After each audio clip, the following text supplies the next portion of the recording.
Hi, this is Michael Buffer, and welcome to the BoxHard Podcast. Hello, everyone. This is Mikey Garcia.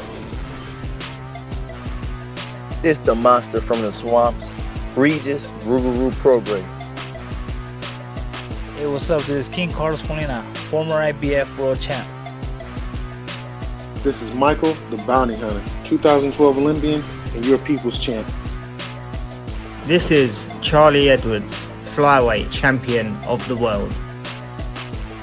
This is Fast Eddie Chambers, and you're listening to the BoxHard Podcast with my main man, Joey Coastman.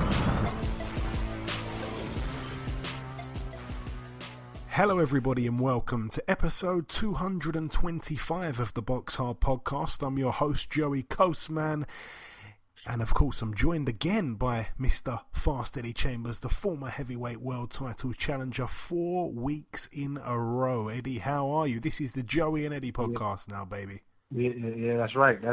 No, yeah, I'm good, man. I'm good. I'm just settling in and relaxing, so it's the perfect time for me to do it. Perfect time to get the show on the road. Yeah, like I say, the BoxHard Podcast, the Joey and Eddie show, and I like to call this podcast the most international boxing podcast on the net. And the reason I say that is because we speak to guys from all over the world. I'm sure if you've listened before, you will know that 450 guests before this week, 224 shows, 82 different world champions. Just reminding the listeners, Eddie, a little bit about what we do here, and also those first timers that may not know. But let's start, of course, with the review part of the show where we visit or revisit the action from last weekend. We're going to start here with a card that took place a week ago today, Thursday the 30th of Jan, at the Meridian in Miami, Florida, USA. A couple fights to mention on the bill, to say the least. Let's start though with Tevin Farmer, Philly's very own, 30-5 now with a draw. A guy that, of course, started his career very rocky. He seemed to turn it round. He seemed to, be very, very hard to beat on his reign, but yeah, ultimately it came to an end here against Joseph Jojo Diaz, now 31-1, third time lucky for him. It was his third attempt at a world title. In terms of, the first fight he lost to Gary Russell Jr. The second fight he actually came in just overweight, and he won the fight but wasn't able to actually take the belt home. And of course, third shot lucky. The IBF world champion now, the super featherweight world champion, Joseph Jojo Diaz, the rightful winner in my eyes. A very good fight. I'm not sure if you saw any of it though, Eddie. I know when we last spoke, you hadn't seen any. No, I really haven't even had a time to sit down, but from what I've heard from you and also heard from others, I actually was planning to turn it on and, sitting and actually having to watch and really wanted to see exactly what happened. Still haven't had a chance to do it. Obviously, times are busy, so there's a lot of stuff I'm doing back and forth trying to keep myself in line and fitting in shape and ready to do these things. But from what I understand, it just did, and it's not taking anything away from what Jojo Diaz did in the fight, but I'm hearing that Tevin really didn't look at himself, after he hurt his hand. But even before that, he said he looked a little flat, like not really a lot of pop and not really a lot of, his normal, sharpness, excitement, just his movement, his sharpness. Yeah, you know what I mean. A lot of those things didn't really happen. And obviously, when you hurt your hand in a fight or your arm or whatever you might do, it severely affects your game plan. You know what I mean? And most people figure Tevin is not a big, he's like more of a one-handed guy. He uses that one hand, quite a lot. But with a guy obviously of an elite level like Jojo Diaz, it's really difficult to fight guys like that one-handed. I mean, I can tell you from experience, even if you have success at it, it's a really, really tough. It's tough to match someone's punch count without a doubt. It's tough to match a punch count for somebody if you only have one hand, obviously, because you can't throw punches in combinations, obviously, quite like you would if you had both your hands. So you're going to struggle with punch output and activity. So now you have to really, really be almost Mayweather-like with your pot shotting, and you still have to throw a reasonable amount of punches and a reasonable amount of shots. So it's better if you hurt your backhand than your forehand, because if you hurt your forehand, that's really going to limit your punch count. Trust me, I know. What do you know about fighting with one arm? I don't even know, man. I don't even know why I brought that up. That was a stupid thing. I should never said it. but seriously, when you think about it though, Joe, it's like you're out there, and for me, like the camp that I had, we had a beautiful camp, and I was throwing tons of punches. I had guys that were lighter than me, and we were going at it in the gym. It was so fun. It was probably one of the best camps I've ever had in my life, and it was with my man Bashir and my brother Steve and everybody else that was involved, and it was great. But then you get hit with that unexpected thing that you would just never think it would happen. But that's why you got to be always ready for everything. You got to expect the unexpected, and you got to figure out a way to adjust. So what happened was, you get into the fight, and I thought so many times what I might do, right? And I was like, man, shoot, if I hurt my left hand, I'll just switch southpaw, and I'll counter right hand, and then I'll switch to the southpaw stance, and I'll use that as the lead hand. You get all those things in your head, and I even went over it time and again, like how I would do it. And never did I ever think that would actually happen, but there it is. So I say all that to say, if that ever happens in a situation like that, you have to be prepared to do what maybe the unthinkable or most might think is the undoable. And you just got to figure a way. You got to figure a way through it. For sure. And for those that may be thinking, how come Eddie's so passionate about the situation of fighting with one arm? Go and look at that Chambers Adamek fight, a fight where Eddie definitely, in a lot of people's eyes, did enough to get the verdict, but didn't get it. Definitely a good fight, though, to look back at. Perhaps not your fight to look back at with fond memories, but definitely one for fight fans that like a good heavyweight fight. It was that. But yeah, getting back onto what happened last week, I'm just going to run through a couple of the rounds. I mean, towards the end, I kind of zoned out a little bit, really, because Diaz was fully in control. But starting from the first round, the first round was a decent round. I felt like Tevin may have just edged it, perhaps. It was a real battle of the jabs. Both men not really committing at that stage. It was a bit of a chess match early on there. The second round, that was where Diaz picked up a horrendous cut. It came from, like I say, a head clash. Farmer, for me, won the round. He was just a little bit too sharp for Diaz. Diaz wasn't really respecting what was coming back at him, though, and for that reason, he was walking into quite a lot of shots that were certainly scoring points. But he went back to the corner, and like I said, the cut was quite gruesome. The commentary team were saying that just by looking at it straight away, you'd probably guess that the fight will at some point get stopped because of the cut. And I don't think anyone would have ever saw it actually going the distance if you saw how bad the cut was. Round 3, that was where, for me, Diaz started to turn it round. He won the round for me. The whole round was pretty much fought in a phone box. They were really going at it really on the inside, but Diaz, for me, got the better of the work. The fourth round was a very methodical round, I expected really the fight itself, the first stages really to be a little bit kind of, like the Bull and the Matador type kind of fight. I felt like Diaz would be a little bit reckless, and he was in moments in those earlier rounds, but actually as the fight went on, he did start to get quite calculated in his attacks. For me, 2-2 after 4 rounds. Diaz, for me, picked up the 5th. Farmer picked up the 6th, so again I had it all square after 6. And then that is where, for me, Diaz really started to take over. For me, he won the 7th, the 8th, the 9th, the 10th. And I don't even think I bothered scoring the 11th and 12th. But the 8th round was a notable good round, actually. It was probably the best round of the fight. But, other than that, it was quite shocking. Like you mentioned, Tevin, I think, hurt his hand in the it may have even been the first round, so of course that was a bit of a shame. There is a rematch clause there. Tevin straight away said he wants that rematch, but it was a good fight. It was a risky fight, but what I have to say, and I do love Tevin to pieces, but his run as a world champion was very underwhelming. When you look back at it, he won the title back in August of 2018 against Billy Dibb. Fair enough, but then he went on a bit of a poor run, really. Just going through the names. I mean, he was quite active. Fair play to him for that, but he defended it successfully 4 times. James Tennyson, again, that's a guy who is based over here. Francisco Fonseca, that was a guy who got stopped in 8 rounds by Gervonta Davis, not really a threat to Tevin. John O'Carroll, of course, was his third defence. That was a good fight, but again, John O'Carroll was expected to get totally outclassed. He lost, quite wide in the end, but it was a good fight.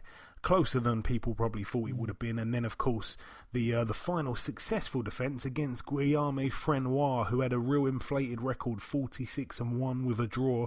And, of course, Tevin went the distance with him as well. So he hasn't really had the right type of fights, in my opinion, to jump right up in class. It sounds kind of crazy, but you'd have to say, in recent times, probably Diaz has fought the better opposition, and he wasn't the world champion, so it was certainly his moment. I'm proud of him as well, because he came on the show, and I'm chasing these guys, Eddie, a lot of the time. I'm chasing these boxers for a long time, and Diaz was a guy I think I was chasing, I want to say, for about 2 years, which sounds mad. Damn. And when he did come on the show, he really went really, really kind of in depth with a lot of things, a lot of real sensitive things. And even after the interview, I basically just said to him, like, Jojo, you said quite a few things I didn't expect you to say. Like, have you gone into that much detail before? Because it was just shocking, the things he was saying about one time when he tried to make weight, and it was actually kind of scary hearing what he was saying. And he basically said, because I've been pretty bad at getting back to you and stuff like that, I decided to, really give you a good piece there and open right up. So I've got a soft spot for him, but Tevin's been a frequent guest on the show as well. So may the best man win in the rematch. But like I say, very, very, can't take anything away from Diaz. Congrats to him, and of course commiserations for Tevin Farmer on that card as well, because it was a decent card. We're going to talk about I'm not quite sure which order the fights took place in, because it was a bit of a weird one, but let's talk about Demetrius Andrade, now 29-0, a TKO for him in the 9th round against Luke Keeler. That one, of course, was a defence of Andrade's WBO World Middleweight title. A bit of a weird one. I said it on last week's show. I've said it many times before. Luke Keeler reminds me of Joe Calzaghe, and people are going to probably be laughing at me for that. Keeler was down in the first 3 seconds of the fight. The first punch that landed, Andrade had him down. He got back up, to be fair to him, Keeler, and he did okay actually after the knockdown, but obviously Andrade won the round big. Like I say, I was a little bit impressed to even see Keeler make it out of that round. He was caught, proper flush and cold as well. The second round, after what I felt was quite a decent start to the round for Keeler, he was down again. It was a massive left hook this time. It was swung from a long way out, right from the hips with Andrade. He does that sometimes. He likes to jump in with his shots, and it was right on the button. Honestly, a lot of people wouldn't have got up from that shot. It was a peach of a shot. I was surprised to see Keeler get up, and to be honest, he was saved by the bell. There was only, I think, about 13 seconds left in that round. He just wasn't on the level of Demetrius Andrade, which again everyone knew kind of going into that fight. The third round, Luke Keeler wasn't really doing too much. He was waiting too long for Andrade, which I felt was the wrong tactics from the get-go. He was looking to try and counterpunch someone like Demetrius Andrade. It just wasn't happening, because Andrade, when he gets in his groove, when he fights at his own pace, and he's a counterpuncher himself, Andrade, he was just controlling everything. Keeler wasn't having any success, and like I say, he was sitting back looking to counter. It just wasn't happening for him. The fourth round, a much better round for Keeler. Not sure he did enough to nick it, but it was encouraging stuff at that stage. The fifth round, again, a much better round for Keeler. He perhaps may have even won that round. Round 6, Demetrius Andrade was just dancing and prancing around the ring, evading shots. He was barely throwing any shots himself. You probably had to give the round to Luke Keeler, because Demetrius Andrade just took a round off. He didn't even throw a shot. And then, like I say, that was the first half of the fight. The second half of the fight, it was hard to really keep your concentration. It was just repetitive. The final round, I'd say a few heavy shots were landed, I think, by Demetrius Andrade, and Luke Keeler was getting caught a little bit too often. And yeah, the referee jumped in. Keeler was protesting and stuff, but I mean, I didn't really want to see any more of it at that stage. Like I say, he might have won 1 or 2 rounds when Andrade basically let him win the rounds, but other than that, it wasn't a competitive fight. Let's now talk about Daniel Roman. Oh boy, this was quite a hard, decision or loss, whatever, to take. For those that like Daniel Roman, I'm a big fan of his. Yeah, he lost his WBA and IBF World Super Bantamweight titles against the guy that we spoke about last week, Eddie, a good amateur. He was only 7-0 going into the fight, so he's now 8-0. He's got 2 of the 4 main belts at Super Bantamweight at 122. Wow. Daniel Roman, 27-3 with a draw. That was the best fight on that card by miles, by the way. Again, I'm going to try and whiz through these rounds because, there was quite a lot going on. The first round, an exciting opening round for me. Danny Roman nicked it, I should say. Brilliant power in Roman's jabs. He demonstrated some fantastic power in his jabs. The Uzbek fighter, though, whose name has evaded me, Akhmadaliev,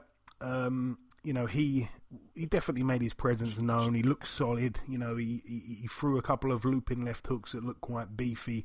And, of course, the Uzbek fighter seemed to be, the man coming forward, the aggressor for most of that first round, despite me giving it to Roman. The second round, a good start to the round from Roman, but... the roles switched. Roman started to become the man coming forward. The Uzbek was on the back foot, even though I'd say the Uzbek was a bit busier while on the back foot, which, again, he showed us a little bit of both already in those first 2 rounds of his first world title fight as a pro. Quite impressive early on. Roman was catching a lot of the shots on his gloves, though, so nothing really landed too clean in that second round. I felt like the Uzbek probably just about stole the round, though, in the second half of it. He kept his hands down, he danced a little bit, he got a few of his own shots off here and there, and Roman didn't really get near him. So 1-1 for me after the first 2. The third round, I had to give it to Akhmadaliev. It wasn't like he was beating Roman up or anything, but he was just doing enough to win the rounds, and I also felt that Roman wouldn't have probably been too upset about the Uzbek kind of having a bit of a fast start. The Uzbek had never gone past 9 rounds in a pro ring. Obviously, Roman had been the distance a few times. There was still plenty of time at that stage for Roman to get back into it. Like I say, 2-1. Some people had it 3-0 for the Uzbek fighter. Skipping the 4th round, because I can't really remember what happened in that round, but the 5th round, definitely a round for me that Daniel Roman won, despite a nice little spell from the Uzbek at the very end of the round. It wasn't all Roman, but, Roman would step in, land his shots and step out. It was intelligent pressure from him, and he showed his experience. He showed his world-class experience, a good time in the fight as well to win a round. Going into the 6th round, close round. Akhmadaliev had some tremendous footwork on display. He was at times beating Roman to the punch, but when Roman did have his moments, he looked really good himself. Roman, the thing about him, he's a guy I'd say does all the basics well, but nothing exceptional, if you like. Roman always turns his shots over properly, and he throws shots from unusual angles. I just have to say, if he was a bigger puncher than what he is, I think he'd be a true elite top fighter. And that's not saying he's not. He had 2 of the belts he was the unified champion at 122. The 7th round, a much better round for Roman. He landed a lovely body shot in the round. He landed a lovely right hand on the bell, and he seemed to completely up his game and his activity there going into that second half of the fight. Akhmadaliev went back to his corner looking a little bit bewildered, I'd even have said. Round 8, an excellent action-packed round. Roman was insanely busy. There was tons of point-scoring shots. He didn't really overcommit with the power aspect. It was just tippy-tappy kind of shots. Akhmadaliev and Roman had a few trade-ups in the final parts of the round, but a clear Roman round for me. Round 9, I gave it to Akhmadaliev. He seemed to get the spring back in his step. He'd gone quiet for a couple of the prior rounds, and again, he seemed to beat Roman to the punch for most of that 9th.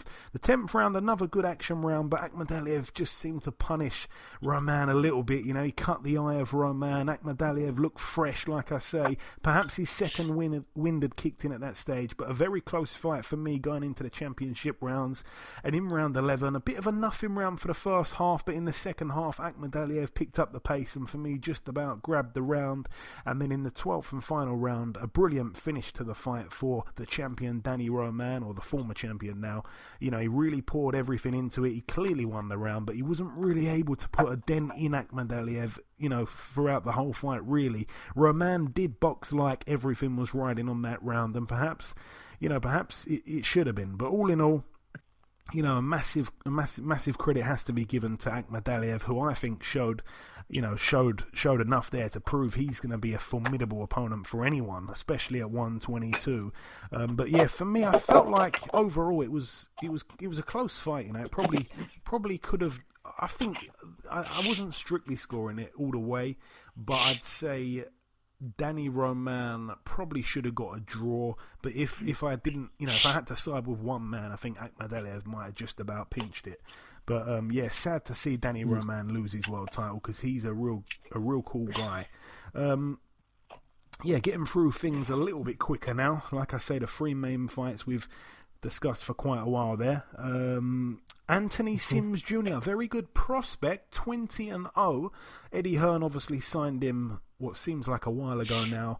I think he even boxed over in the UK or whatever. He made videos in the past taking or making fun out of, I should say, making fun out of Anthony Yard, who obviously went on to fight Kovalev, put up a good performance. Well, anyway, Anthony Sims Jr. lost his a split decision loss over 10 rounds to Roma Alexis Angulo, a guy I'd never heard of before the fight. 25-1, now 26-1. He takes Anthony Sims Jr.'s there. I didn't see the fight, it wasn't televised, but Dan Rafael tweeted and said it was one of the worst fights he's ever seen. So that was enough to put me off watching it back. That one was for the WBO Latino Super Middleweight title.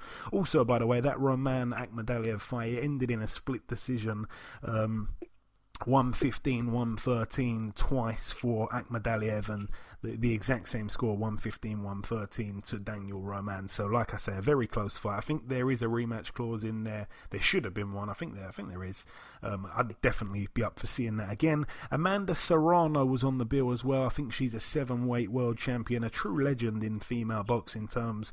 38-1 with a draw. That was her 40th outing there. A 3rd round TKO against Simone Silva, who's now 17-15.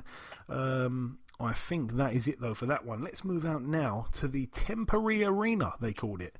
I don't even know if they had an arena booked properly the week of the fight. There was all sorts of rumours that the fight wouldn't even happen, and it goes down at the Temporary Arena. So I'm guessing it could have been something like a tent and some stackable chairs. Ilunga Makabu from Congo, he was the home fighter. I think it was a Don King promotion card, if I'm not mistaken. But anyway, he is now 27-2. He finally gets his hands on a world title. Of course, he boxed Tony Bellew at Goodison Park. He put Bellew down. I think it was in the 1st round, and then Bellew came back to stop him, I think, in the 2nd round or whatever. That was crazy, the emotions flowing through all of us that night. But yeah, he gets his hands on a WBC World Cruiserweight title. The opponent, Michael Cieslak, 19-0 going in, now 19-1. A unanimous decision there for Makabu. Makabu can really punch as well, so that tells me that Cieslak must have a real good chin. Moving out now to the Ulster Hall in Belfast, Northern Ireland, United Kingdom.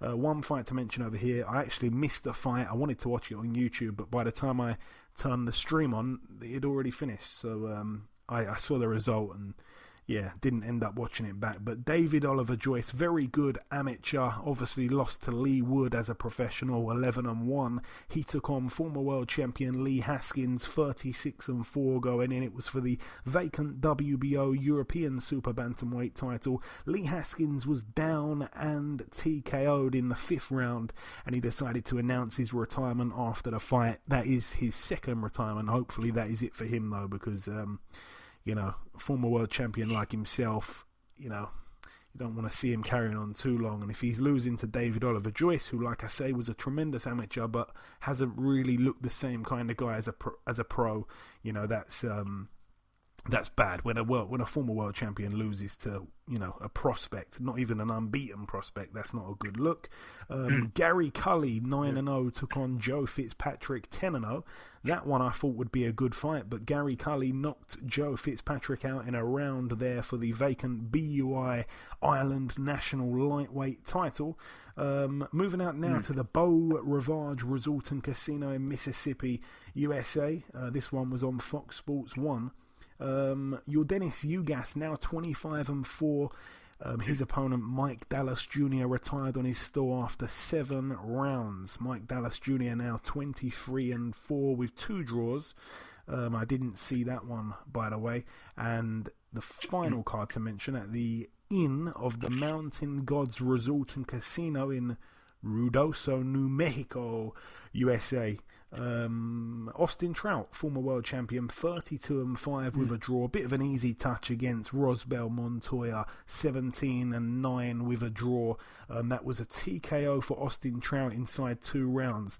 The crazy thing about that, you know, obviously, I said on last week's show, Austin Trout is a guy who I like, you know, got a soft spot for him. He's been on the show a couple of times, but he deserved, in my opinion, an easy touch. You know, he's had a lot of hard fights in recent times, but the guy he was fighting, Eddie, and we don't always see this, he boxed a guy who was 1-7 in his last 8 fights, and he'd been out of the ring for 2 years before last weekend.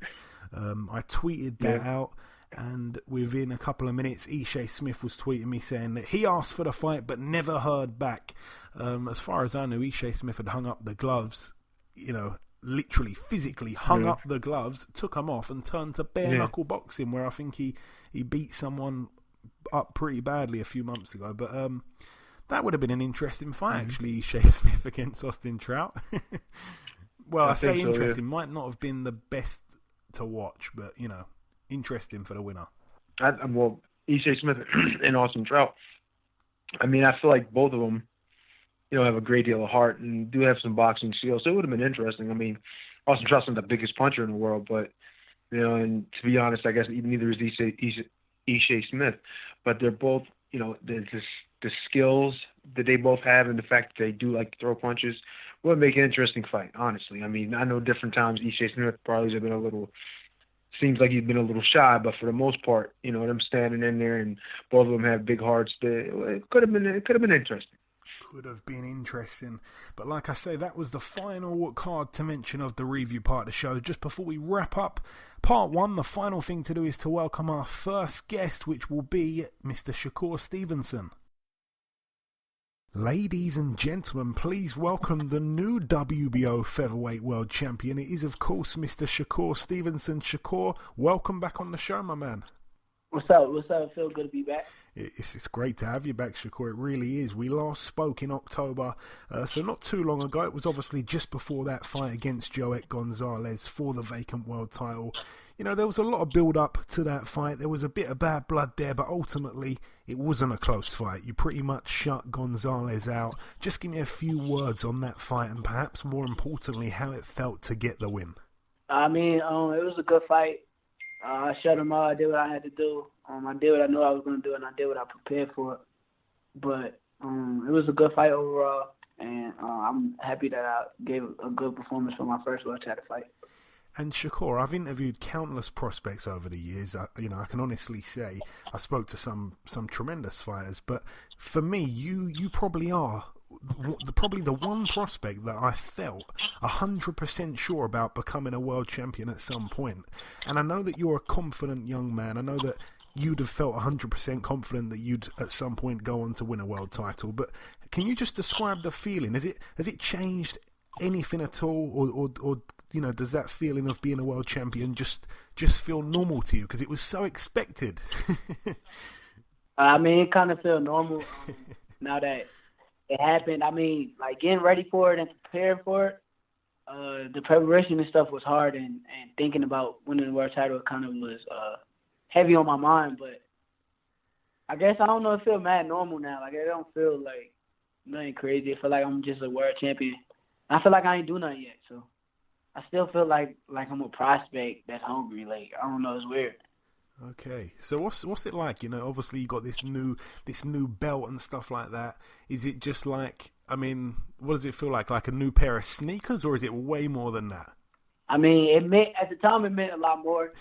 Right now I kind of feel like a like a new pair of sneakers. It don't feel that crazy no more because it's like I got so much more to do in boxing, and that's a short-term goal. And I really want to be like one of the best boxers ever. So I got to keep proving myself and keep improving every fight. I love that attitude.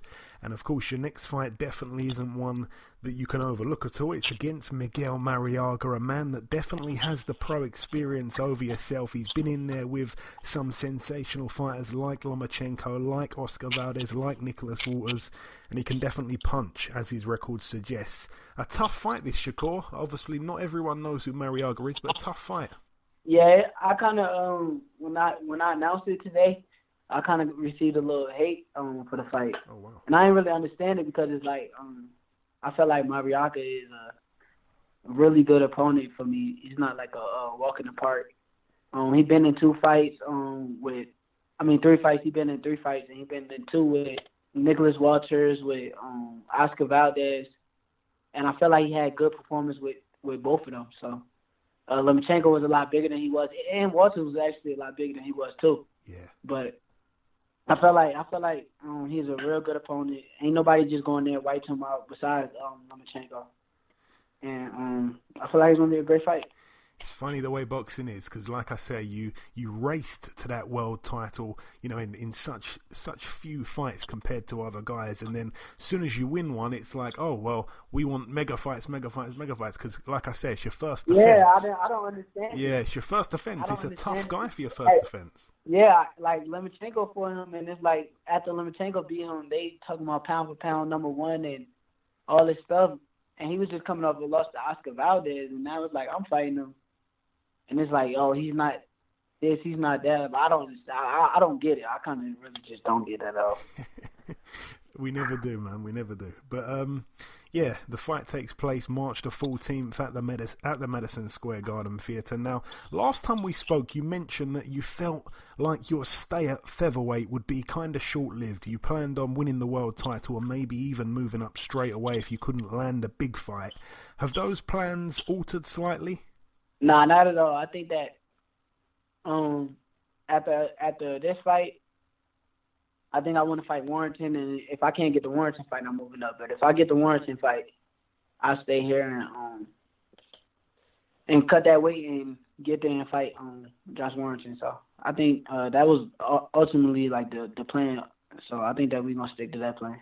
And that's another thing that the fans love about you. You know, you speak your mind. You don't really hold back on who you want to fight. You've never dodged any questions about fighting the likes of Conlan in the past, or even Oscar Valdez when he was champion. You know, you were welcoming these fights. You were making it clear from day one, really, that you were happy to box Josh Warrington, even if it meant having to travel over here.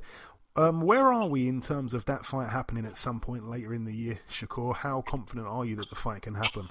I mean, I'm 80% sure that the fight gonna happen. I just watched the interview with Warrington, and he seemed real confident about the fight, and I feel like they saying May, June. So depending on how I feel after this fight, it should be around May, June, and I think that the fight gonna happen. And have you got any indication at all where it's most likely to be? Because Eddie Hearn said something recently. He really doesn't think it's going to take place in the UK. Obviously, from my point of view, it's a little bit sad, but you know, it's all about the business side of it. Really. I got a question though. Wait, Eddie Hearn said that? How? Ain't Eddie Hearn? He not Josh Warrington promoter, right? No. I thought it was Frank Warren. No, he's not. But someone asked him about it anyway, and he was just basically saying he doesn't think Frank Warren's going to be able to pay you enough to get you over here, basically. Yeah, that probably is going to be the problem. If the fight don't happen, I agree with Eddie Hearn. I think that would most likely be the problem. I think that I'm a champion and I should get paid what a champion deserves. So, but we'll see by May, June. We'll see what they talking. If not, I just go up to 130 and take over the 130 division.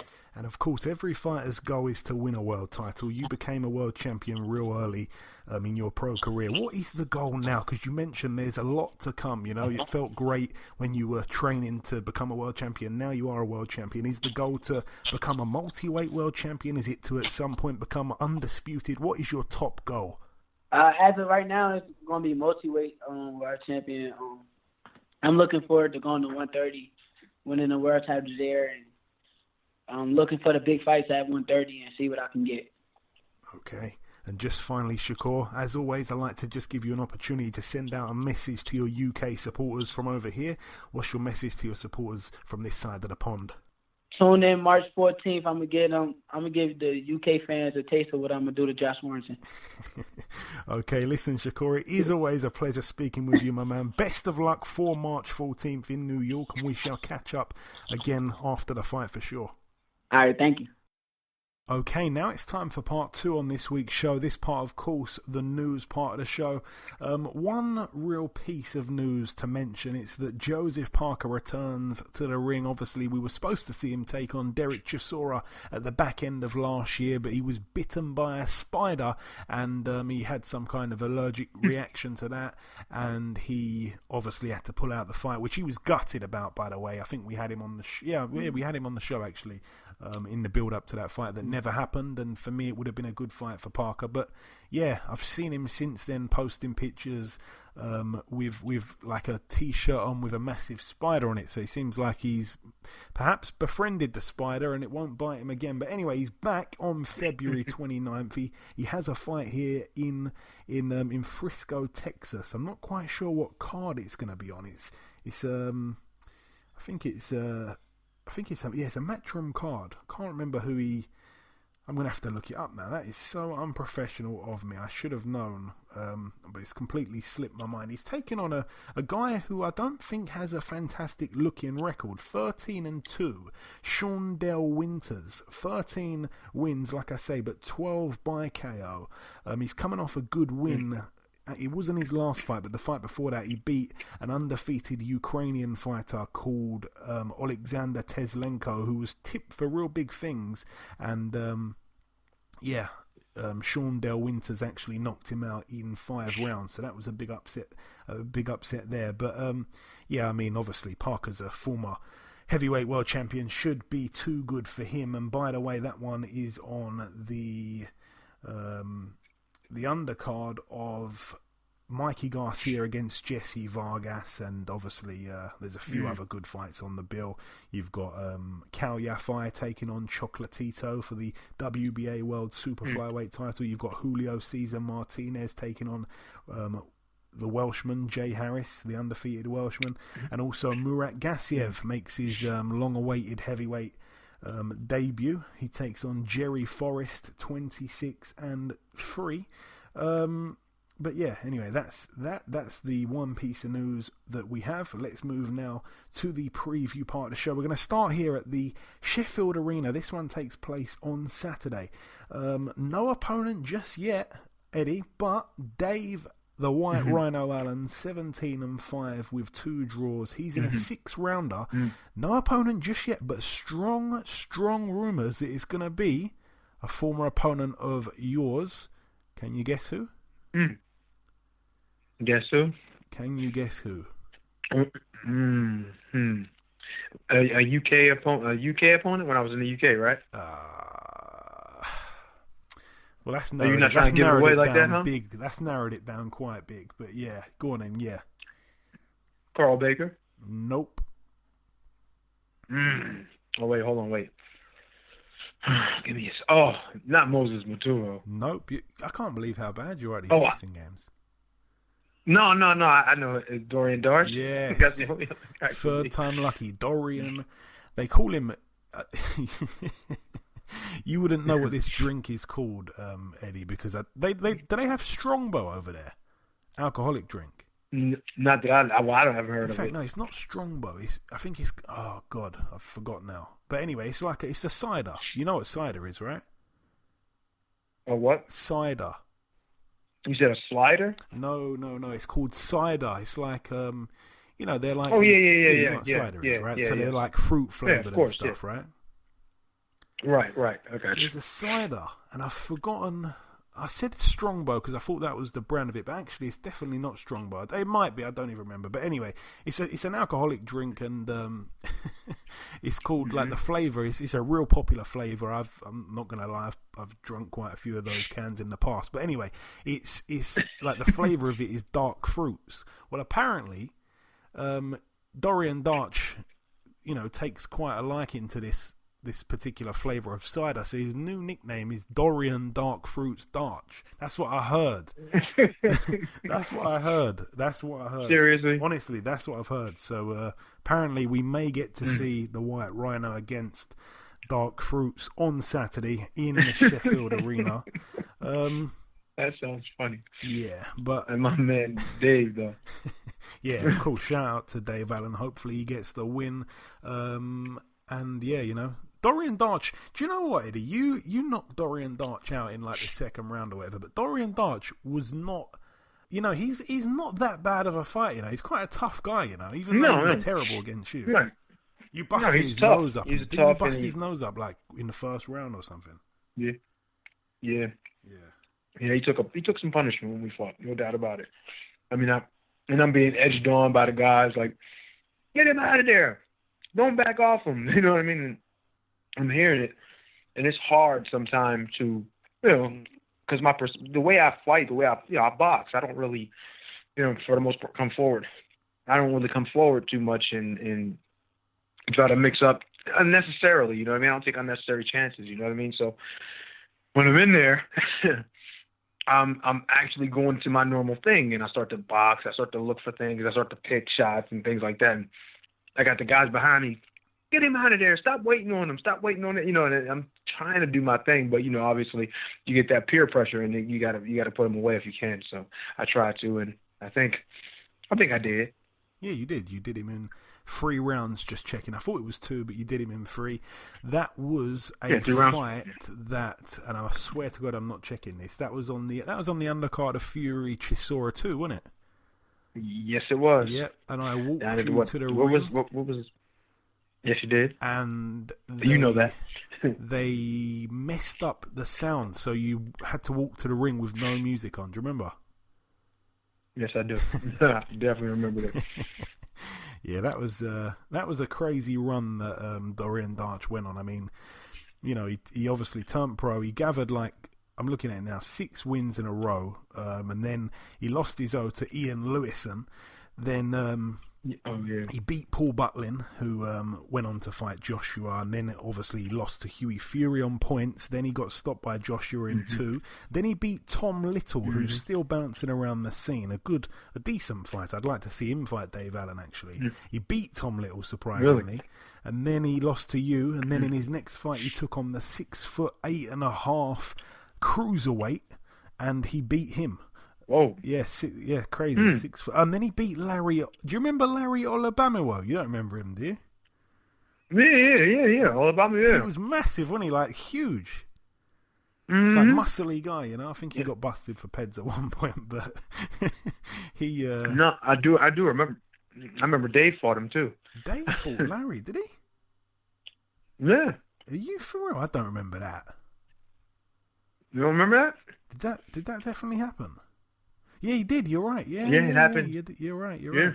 Because I remember he was working with He was with Peter at the time. Yeah, I remember he fought in his last fight, Larry Obamiwa. He fought Hughie Fury in his last ever fight, and by that time, you'd gone back to the States, and I actually walked Hughie Fury out like a complete traitor. No, I'm joking. Oh, yeah. I was when you left Team Fury, I was still hanging on by a thread. That's good. That's cool. You still with the team. What you talking about? But hey, while we're talking about ring walks and stuff like that, this is the perfect moment, Eddie, to talk about what happened. About, what was it, 4 weeks ago now? I say it's probably the best time to talk about what happened 4 weeks ago. So, let me set the scene. So, we're in we're backstage in Atlantic City at the Clarissa Shields and Ivana Habazin fight, and we all walk out to the ring, we all walk out with Ivana as a team, and we all walk to the ring and stuff. We're all sat ringside. Eddie, you're actually in the corner, so this entourage consisted of probably about, I'd say about 10 people, something like that, including Ivana. And, you know, obviously you've got your brother Steve, the trainer, he's in the corner. You've got yourself in the corner. And who else was in the corner? Was it the her friend from... or I don't know if it was her manager or family. I thought it was fam. No, I think it's her manager. But, you know, so 3 of you in the corner. And, you know, we're all scattered around ringside in these sort of temporary seats that weren't really ours. And then when we all go back, you know, go back into the dressing room after the fight, obviously it's the final fight. Everyone's getting up and leaving their seats and stuff like that. And, you know, we kind of just join in the entourage again, and we're walking back through backstage. And then, of course, we got swanned straight into an elevator, or a lift, I should be saying. And we're all in this lift, and then I'm looking around, and everyone in the entourage is there apart from you. So I'm kind of thinking, you know, like, maybe they'll send you up in the next lift or whatever. And we all go upstairs, and then, of course, you know, people are saying I'm not going to say the actual words, but where the bleep is Eddie.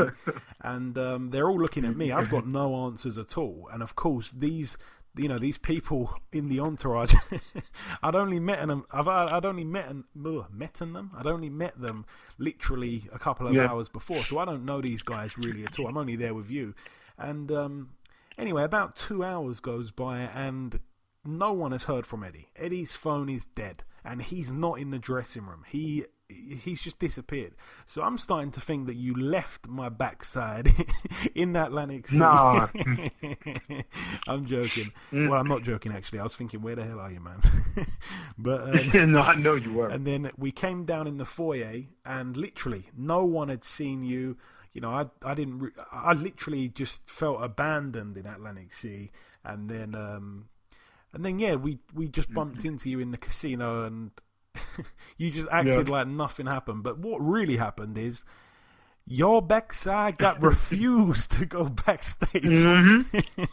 So of all people, the security guard actually thought that you were some kind of fraud, and you were not part of the team, despite wearing a quite clear Ivana Habazin tracksuit. You were some kind of fraudster that was trying to get backstage for one reason or another when all the fights had finished.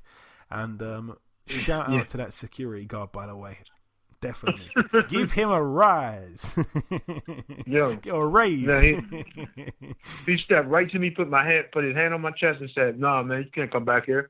And I showed him the band, and he looked at me and said, "Well, no, that still don't mean you could only people with press passes and all that." I'm like looking at this guy like, damn, yo, I could have made a big deal of it. I'm like, look at my jacket.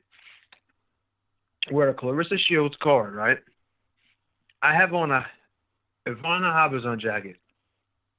There are no one in the audience beside people in our camp that are there for her. Why the hell would I have on an Ivana Habazin jacket and not be in the corner? And you had the wristband. It just made me... Huh? And you had the wristband as well.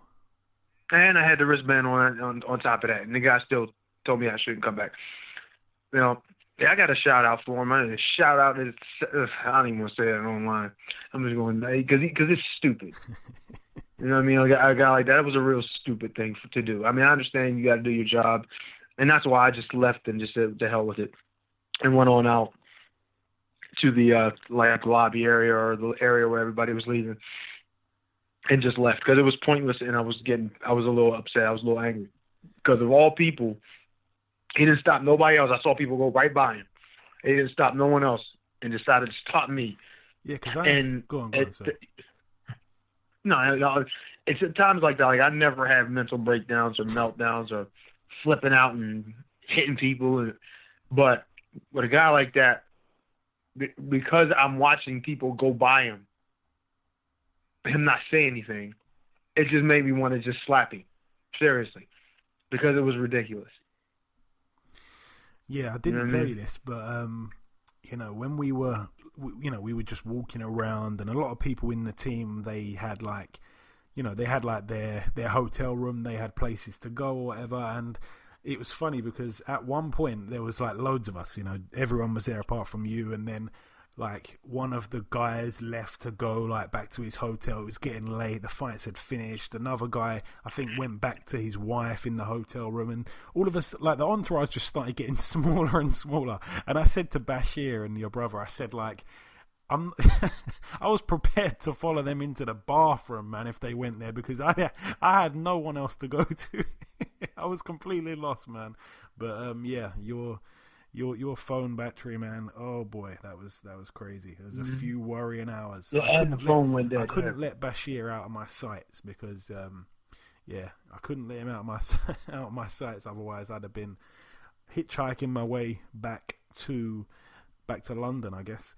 But but yeah.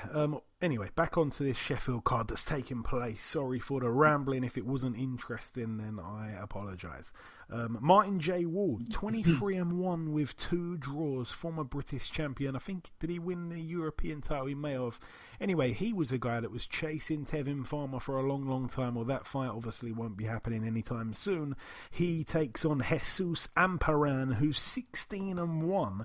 Interesting thing about Amparan is that he's got 14 KOs, and his one loss came on points to a guy that I think was a very good amateur as well. So that fight there definitely going under the radar. Terry Harper, 9-0. She takes on Eva Wallstrom, 23-1 with 2 draws. Wallstrom, a former opponent of Katie Taylor. That one's for the IBO and WBC World Female Super Featherweight titles, over 10 2-minute rounds.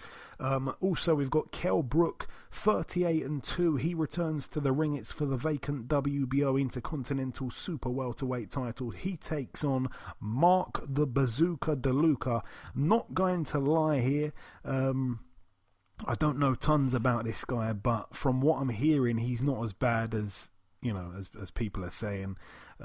He's got one loss to a guy called Walter Wright. It was a split decision over 12 rounds, but then he came back in an immediate rematch and beat the guy unanimously over 10. So it was a close fight again in the second fight, but he's avenged his one loss, and apparently he's not a bad fighter. Apparently he's quite a fun, he's got quite a fun kind of style. But a very good fight that is taking place also on the bill. Kid Galahad, obviously his record these days, 26-1. The one loss, a very controversial one for the world title against Josh Warrington, a man that Shakur Stevenson is desperate to fight. He takes on Claudio Marrero, 24-3. Marrero been in there with the likes of Tugstock Niambiar, who we will be mentioning in a couple of minutes' time because he's fighting this weekend. That one was for the IBO World Featherweight title. Niambiar, a quality world level fighter. He also lost to Jesus Rojas, who I think is the guy that Joseph Diaz beat when he was just overweight for the world title, And his other loss came to, I think it was, oh gosh, I've forgotten now. I think it was a guy who Gervonta Davis knocked out quite early. I forgot his name now. He had a kind of Spanishy sounding name. Forgot the guy's name. But anyways, Mark. Oh, sorry, go on. You were going to damn, thought I was going to say his name and I lost it. His name was Jesus Cuellar. I don't know if you were going to say him. Oh, no. Gervonta Davis. No, I wasn't going to say that. Yeah, Gervonta Davis stopped him in 3 rounds some time back. But Claudio Marrero, not a bad fighter, so that's a good fight there for Kid Galahad. I think it's some kind of final eliminator as well. Moving out now to the Hard Rock Hotel in Daytona Beach, Florida. One fight to mention over here. Evan Holyfield, yes, you have guessed it, 2-0 as a professional, 4 rounds against Travis Nero, who's 1-5. Evan Holyfield, you may know his father, Evander Holyfield. So that's who he is. That's his claim to fame. Yet to make a mistake, though, in the pros. 2-0, like I say. Moving out now to the Civic Center in Indiana, USA. Over here, definitely a special shout-out to Charles Conwell. 11-0. No opponent just yet. Not quite sure who he's fighting, but obviously Charles Conwell, a real good fighter, and as we all know, he was involved in that very emotional fight that took place in 2019, he was the fighter in the opposite corner to Patrick Day, who of course tragically lost his life on that card back in October. So all the best to Charles Conway. Like I say, to go through something like that, it's yet to be seen if that will have any lasting effect on how he performs from now on out. So. Just a little special mention to him, Charles Conway. Like I say, very, very good fighter, but that's hopefully not going to kind of plague him going forward, as harsh as that may seem, But it was very, very tragic, very unfortunate, and he's took some time out to reflect on the situation. Moving out now to the PPL Center in Pennsylvania. This one's in Allentown, Eddie. Is that far from you? Okay.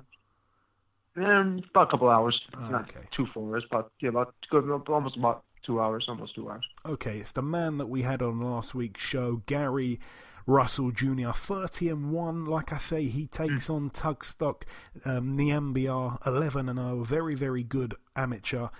He's been moved very fast. I think he's number 1 in the WBC. So he is. He's a mandatory there for Gary Russell Jr. Not really the kind of fight that he wants. He wants those big fights. He's talking all about the likes of Leo Santa Cruz, the likes of Tevin Farmer, before he lost, by the way, to Diaz, and Gervonta Davis is another name that he's called out. But that should be interesting. Like I said to Gary Russell Jr. already on last week's show, these kind of fights here against these guys, the guy's name's Tugstock Niambiar, doesn't speak any English to my knowledge, obviously doesn't have a big name because it's even hard to pronounce.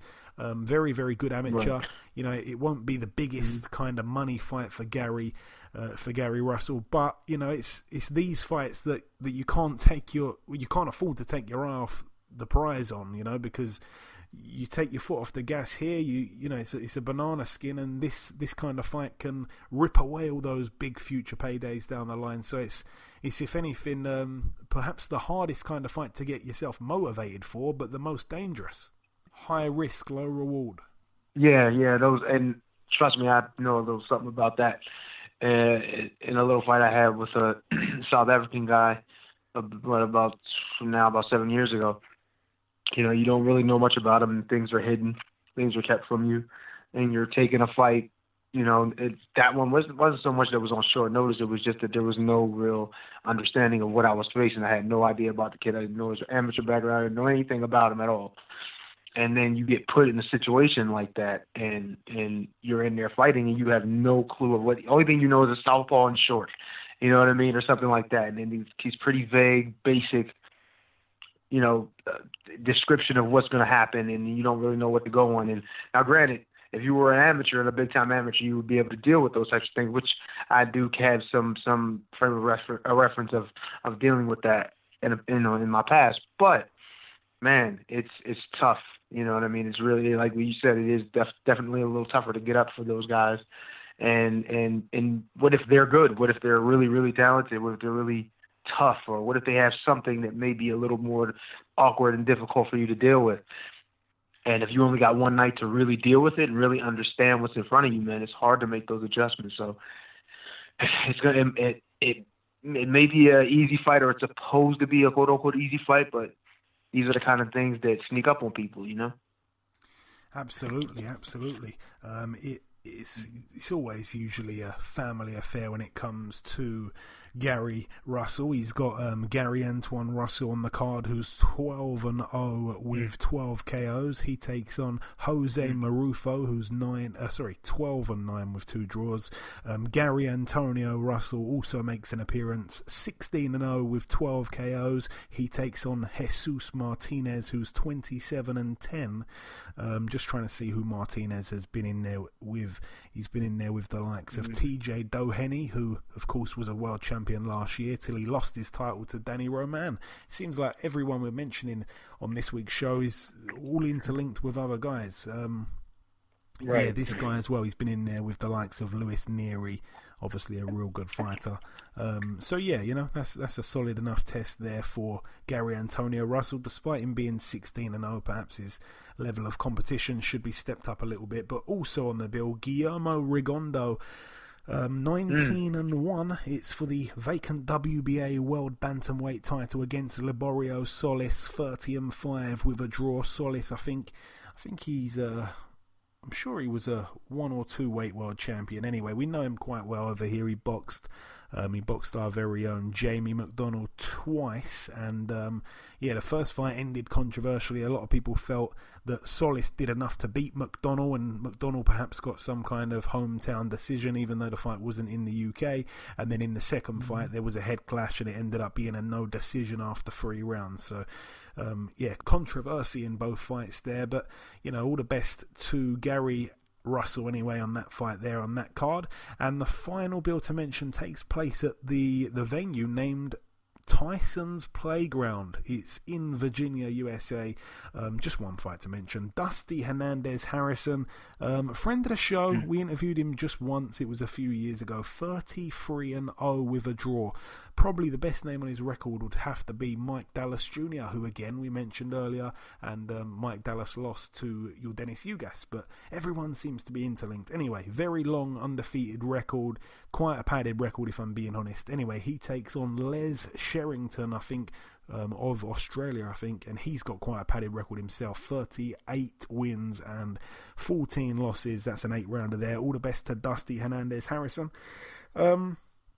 But yeah, that really wraps up part 2. It's been quite longer, this show, than I expected initially. We've gone off topic a few times, but like I say, Eddie, it's always a pleasure speaking with you, whether that's boxing, whether that's basketball. No, I'm joking, it's definitely not basketball, but whenever we're not talking about basketball, it's a pleasure speaking with you. So like I say, thank you for replacing Ayaz once again and joining me on what is now, I think, quite officially the Joey and Eddie podcast.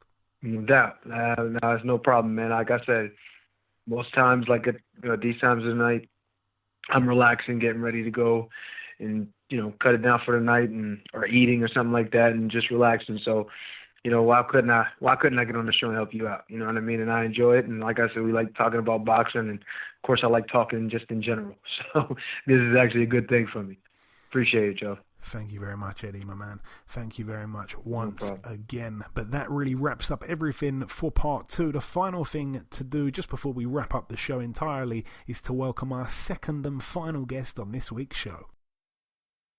Ladies and gentlemen, please welcome the former heavyweight world title challenger, the man himself, Mr. Gerald Washington. Gerald, welcome back on the show, my man. Yes, sir. Thank you very much. I appreciate it. Thank you. Great to have you back on, Gerald. So we last spoke back in July. It was just after the win over Robert Helenius. What have you been up to since then? Man, I've just been working very hard. I got a chance to work with Andy Ruiz and help him in preparation for Anthony Joshua. I got to go to Saudi Arabia and just help him out a little bit over there. And just witness that live in person. It was an amazing show out there in Riyadh, and just been working on my craft as well. I also got a chance to go out to London and work with Derek Chisora to help him in preparation for David Price for a little bit, just to kind of see. It was great to see that guy work. Man, that guy works like a horse, man. He's an animal. He's a beast, man, and you can see why he fights the way he does. Oh, that's brilliant work, man. I wasn't even aware of that. What was it like to be in Saudi? Obviously, the last time we spoke, Joshua had just lost by stoppage to Ruiz in the rematch. He showed a different side of his game. He showed that he can box and not really get tired, for the whole 12.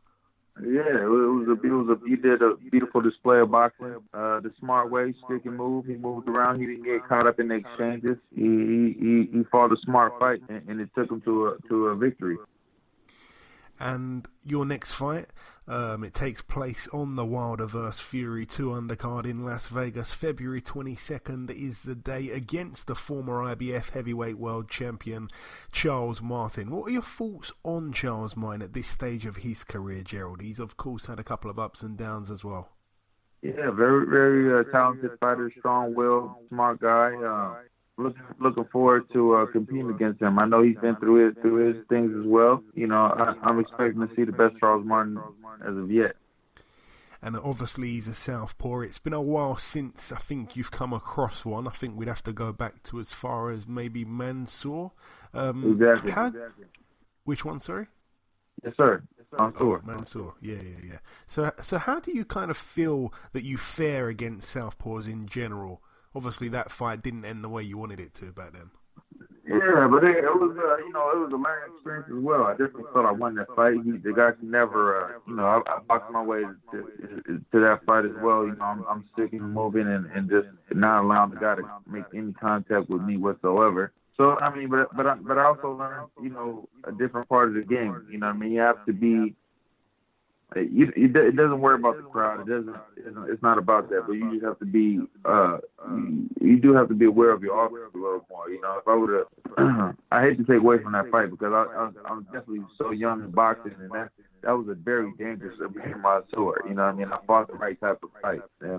But yeah, I just gotta go about your work the way that you're supposed to, the way that we train to, and from there, there's all the good things will happen.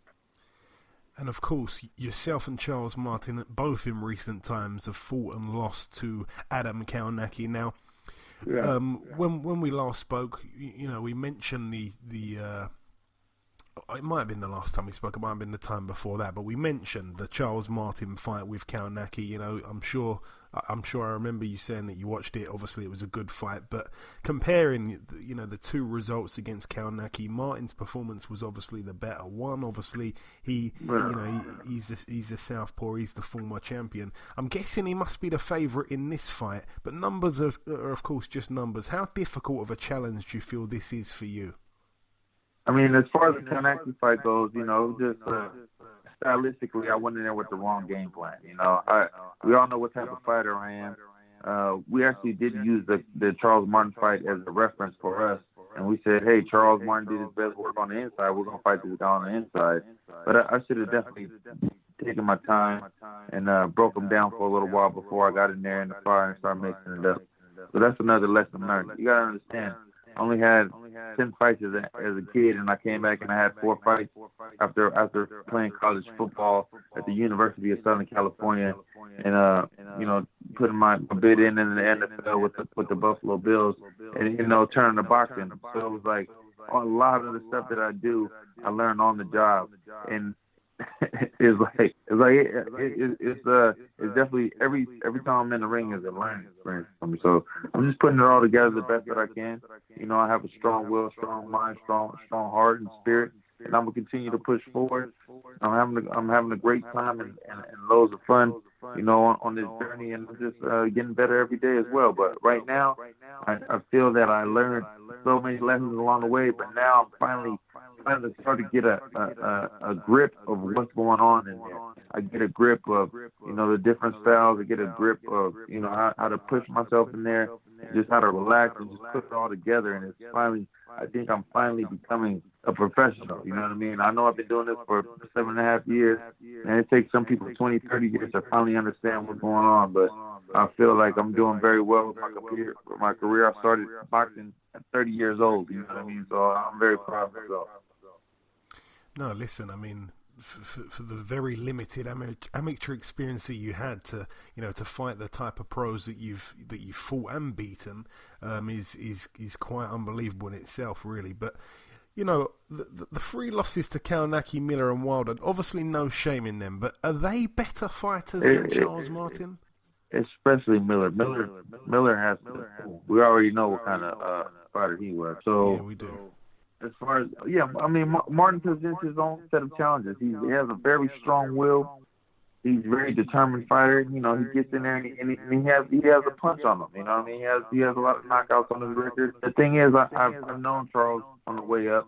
I've got to experience him. I got to spar in the ring with him, and we know. I would say we know each other, but we don't know the newest versions of each other. So it's going to be a great challenge. It's going to be a lot of fun. It's going to have a different feel than anybody else, because I haven't fought somebody that I've known before. You know what I mean? But this is going to be a great fight. And what is the plan here, Gerald? Because, like I say, it's another big fight for you. You've been involved in many, in your last few fights and stuff like that. And to be honest, even before that, you've been mixing it, like I say, with good fighters from a very early part in your pro career. But a win here. Where does that take you? Surely another big fight. Yeah, most definitely. We're just climbing the ladder, and it's 4 main belts. And right now I'm in line for the IBF. And we all know that Anthony Joshua is the champion. But right now I can't worry about what's the fight after this or anything else. I have a big task at hand, and I'm looking forward to getting in the ring and showing the best version of myself and just really putting the game plan together. I cannot worry about is there going to be another fight after this? Do I get to fight Anthony Joshua? Do I get to, where I'm at on the rankings? I don't care about any of that because it doesn't matter until I can handle my business here. So this is where all of my focus is at. I've learned from my last fight that you have to bring in, the right sparring partners and get a good game plan together and not just have other people's understanding. You have to have your own understanding. And that's what I'm doing for myself this time. I'm really preparing myself. I'm asking every question, every thought, anything that comes to my mind. I'm like, I'm making sure I have a good understanding and clarification on it before I move forward because I don't want no stone unturned. So I'm really pushing myself, and now I'm at a point where I've always been in great physical condition, but now I'm at a point where I can finally understand how to use it. You know what I mean? Like, you can be in great shape, but if you don't know how to use it, that conditioning will be gone in 30 seconds. You're wondering, scratching your head, trying to figure out, like, man, what's going on? I've done everything that I've had to do. Just how you have to prepare physically, you have to prepare mentally, and that's where I'm at right now. And of course, you're on that undercard, the hotly anticipated rematch, Fury Wilder. Everyone kind of sees it the same way. They kind of say, well, if it goes to points, Fury wins. If it ends with a KO, then it will be Wilder getting the win. How do you see the rematch playing out? Obviously, Fury in a lot better shape now. Yeah, he's in a lot better shape, but, man, something about Deontay Wilder, man. He has that dynamite in his hands, you know what I mean? He's done so great, and he's done so much for boxing, just as well as Anthony Joshua and Tyson Fury. But Deontay Wilder is paved his way the harder way. You know what I mean? He didn't have his respect early on. Now he's gained the respect of the world, and you know what I'm saying. And everybody knows who he is, and everybody fears him. And I think Deontay Wilder is going to clip Tyson Fury, man. I don't see Tyson Fury making it all the way out. I don't see him pressing Deontay Wilder to the point where he's uncomfortable. He's a very poised fighter, and I definitely think he's gonna get him. He's gonna get him early. Hope that you're wrong. But the next question, and really the last real question, Gerald, I probably should have asked you this last time we spoke, but you touched on it there, and it just reminded me. Obviously, Big Baby Miller, I remember you were at that weigh-in with the sign saying this is a drug-free workplace. Basically accusing Big Baby at the time of taking peds, and at that stage, he wasn't even under suspicion. It was 2 years later that we all learned that he finally did get caught. What did you think when the news broke? I mean, what did you think about that? Because you were the first guy. It was gutting. You want to know why? Because I'm a great sport. You know what I mean? I gave this guy all the credit, all the love, all the respect. You know what I'm saying? I'm like, I appreciate the hard work that you put in. I'm grateful for the hard fight and the lessons that I learned from this fight. And then I come to find out that this guy was a cheater. I know that he's cheated before, and I know that he's been caught before, and I should have taken that into consideration. I was like, who is this guy? I already know his history, but me being, I've been fooled once, and I would give people the benefit of the doubt, even when he got caught with all those drugs. I knew that he was dirty. I knew that he was dirty, but in my heart, when he said, "Hey man, don't listen to the media. They're just talking crap right now." And in my heart of hearts, I did believe him. And then the next day, when the second result came out or whatever, I'm sorry guys, I fucked up. You know what I'm saying? I was like, man, fuck you, man. You know what I'm saying? I really wanted to believe in him. You know what I'm saying? I really hope that, you know what I'm saying, he was a clean guy, an honest guy, especially with this sport, man. You can literally kill somebody in there. You know what I mean? People could, and then if you're on the juice, man, somebody should throw your ass in jail, under the jail for the rest of your life because you cheated. You know what I mean? It's not. This is as we're all trying to come up, man. We all got to put in the work. You know what I mean? We all have to put in the work. I knew something was wrong because I played football. I understand what a 300-pound man does. I understand that if we run these sprints, we got to run 20, 100-yard sprints. After the second or third sprint, motherfucker, you gonna be done. Like, you know what I'm saying? You slow down. But if you have something in your body that's pushing you and allows you to maintain that same the energy level, it becomes a hard fight. You know, especially me not knowing everything that I know now. But now I would know how to navigate that. You know what I mean? But back then I did not know at the time. You know what I mean? And I knew he was on some shit to keep him alive and keep him pushing. You know what I mean? It just so happened to be that, you know, he was fighting for a world title and it was regulated and he got away with it until that point. Yeah, I mean, it is shocking. It is shocking. I mean, you're right in what you're saying. You know, no one can really defend him at all, especially when, you know, news came out that what he had in his system, I think one of the things, I think it was more than just one thing, the only way for it to go in was through injecting himself, you know? Yeah, he had three drugs, man. But we all, like I said, we all know what 300-pound, you know, guy. What happened? It's proven. You know what I mean? We know what it is. You're gonna slow down. It's hard to carry that. You know what I mean? And when he, man, I don't have nothing to say about it. It upsets. You know what I mean? It upsets me because I know he got away with it.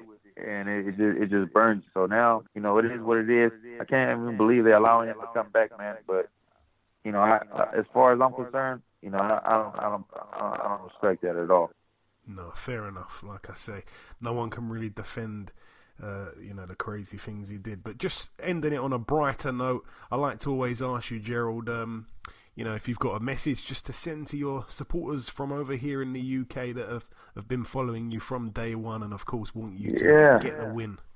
I appreciate the support, man. A lot of people actually write me from over there. I'm very grateful to them, you know, and all the people around the world and everywhere. It's just like, you know, and people that, you know, people stick with you one moment and, you know, and then they turn their back on you the next, you know what I mean? But the people that stuck with me and just taking this journey with me, I appreciate it. I'm very grateful, and it just makes the victory so much sweeter, you know what I mean? To conquer those things that, you know, man, it's to get the weight off of your chest, you know what I mean? Those victories, they mean so much more. When you put in the work, you understand why you putting the work in now, why you really need to focus and lock in. It's like, I don't ever want to feel that again. You know what I mean? Things happen. You know what I mean? Things happen. And like the Kalnacki fight, man, I could have fought that fight my normal style, and I really felt, you know, I was like, after the fight, I was like, why did I do my thing? Like, why did I do this new thing? And it ain't my thing, and that just made me a new fighter. But it was like, I have to swallow that, you know what I'm saying, and just take that and learn from it, you know what I mean? Learn from that and keep going, man. So I appreciate everybody that stuck with me. To the guys that give me the lessons of my losses, Deontay Wilder and Kalnacki, I congratulate them 100%, man. Great fighters, hard-working guys, you know what I mean? And all the best to them, to Deontay Wilder on this card. I'm very grateful to be on this show. But everybody, like I said, man, thank you for all the love, man. And I'm just looking forward to this, man, and looking forward to another great performance for everybody. And we're looking forward to watching it as well. Gerald, listen, it is always great catching up with you, my friend. I'm sure that you know that. Best of luck for Feb 22nd in Vegas, and we'll definitely catch up sometime after the fight. Yes, sir. Bang, bang. Man the gang. Okay, and this wraps up episode 225 of the BoxHard Podcast. I've been your host, Joey Coastman. Eddie Chambers has been with me for the duration of the show. A massive thank you to our two guests on this show, Mr. Gerald Washington, the former heavyweight world title challenger, and of course, the reigning WBO undefeated featherweight world champion, Mr. Shakur Stevenson. I apologise for the distortation on the Gerald Washington interview. Completely had no idea until after when I played it back, of course, and at that stage it was too late to really do anything about it. So I've tried to kind of pluck at it and make it, you know, as listenable as possible. So hopefully it is listenable. Otherwise, I'm extremely sorry about that. I hope you've enjoyed this week's show. Like I say, the biggest thank you to you guys, the listeners, for making this show what it is. I apologise once again for the Washington interview, the quality there. But that is about it from myself. No more news to discuss. The prediction leagues will be coming back real soon, and of course another t-shirt competition will be coming real soon, so make sure you listen out for that. That is everything. Enjoy your weekends, people. Stay safe, and we shall see you all again next week.